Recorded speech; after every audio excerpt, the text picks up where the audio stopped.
Parce que j'ai dit que le nucléaire, c'était du niveau de président de la République, mais ça ne veut pas dire que je comprends, pardon, le chantier de Flamanville.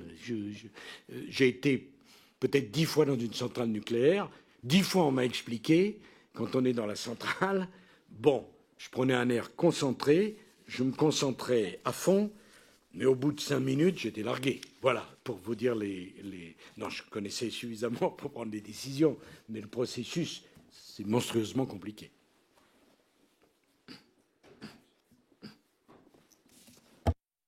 Je vous remercie. Une dernière question, Monsieur le Président, qui a beaucoup occupé nos travaux, c'est bien sûr la question des règles européennes.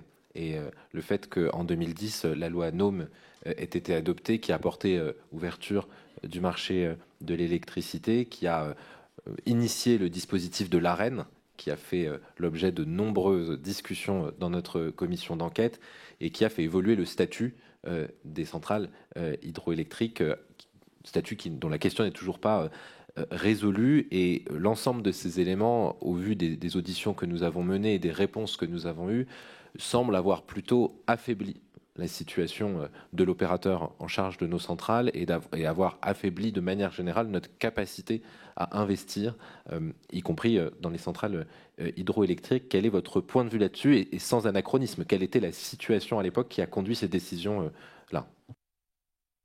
Non, je vais bien sûr y répondre, hein, monsieur le rapporteur, mais enfin, loi NOM ou pas loi NOM, ça n'a rien à voir avec le démantèlement de la filière nucléaire. Moi, je veux bien. On peut être pour ou contre. Je vais en parler. Hein, je ne vais pas fuir. C'est pas mon genre. Mais enfin, on va pas me dire que l'accord PS écolo, c'est à cause de la loi NOM. C'est une plaisanterie. Il y a un choix idéologique absurde qui a été fait, qui n'a rien à voir. Je vais répondre. Mais quand bien même on n'est pas pour la loi NOM,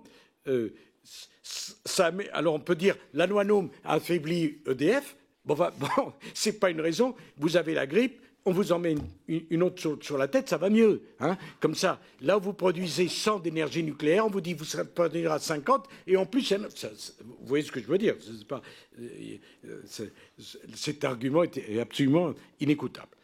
Alors, j'ai eu à travailler de près sur EDF à deux reprises, monsieur le rapporteur. Un pour le statut. Et je m'en souviens. Je m'en souviens parce que ce qui est sympathique, c'est que vous n'avez pas besoin de parler pour savoir de quelle famille vous êtes. Bon, alors, donc, et je vous le dis ça, moi non plus. Non, moi je suis de ma famille. Bon, donc, mais je vais même vous dire mieux. Peut-être je vais vous faire plaisir.